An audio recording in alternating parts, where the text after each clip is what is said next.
Now, for the first time, a TV camera is being allowed into the Pixar workroom in San Rafael, California, where computer animation is done. And joining us there is the man behind the computer, behind the tin toy, director and computer animator, John Lasseter. Good morning, John.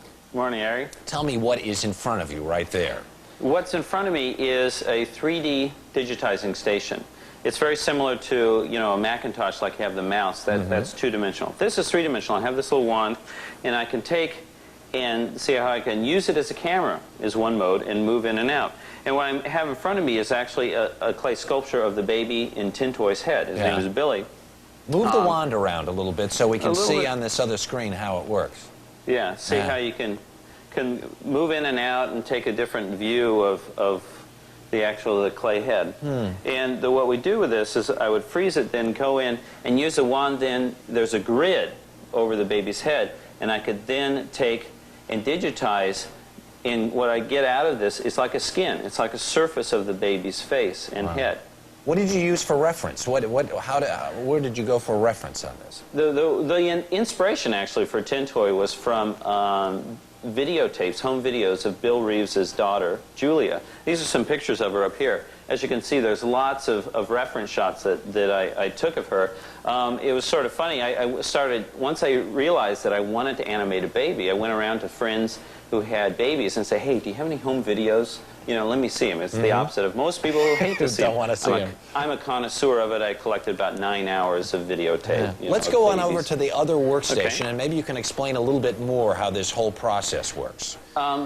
There's 3 basic steps. There's modeling, animation, and rendering. What you saw is one way that we can model objects into the computer.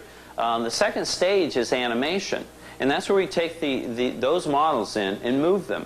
On this screen here, you actually see what we call wireframe representation of our models. This is the way that we see it interactively. This here is an interactive animation workstation. The software for this was written by Bill Reeves and Evan Osby. It is designed so a traditionally trained animator can use it, and that's very important because we see the role of the computer as a tool, not as the thing that creates the animation from scratch. It's a tool. My background is a Disney animator. I worked at the Disney studios for a number of years and got my training there. So it's very important for me to be able to interact with this computer, and so I can do it. The wireframe now is just, as you can see, it's like transparent wire representation. This here is after the computer does the third stage. The third stage, which is rendering. Yeah. And putting the skin on it, as it were. Yeah, or coloring the skin. The skin is already there, but it's like now you define the color. Yeah. What color is this hat going to be? Oh, it's going to be red. Yeah. How shiny is it going to be? Well, we want it to be really shiny because it's enamel paint. What's the floor going to look like? Well, we want it to be a wood, hardwood floor. And lots of stuff flying by. How is all of this best used? Show us this other little station here. The way this is best used, I believe, is to create things that can't possibly exist, but we have the ability to make them look virtually real.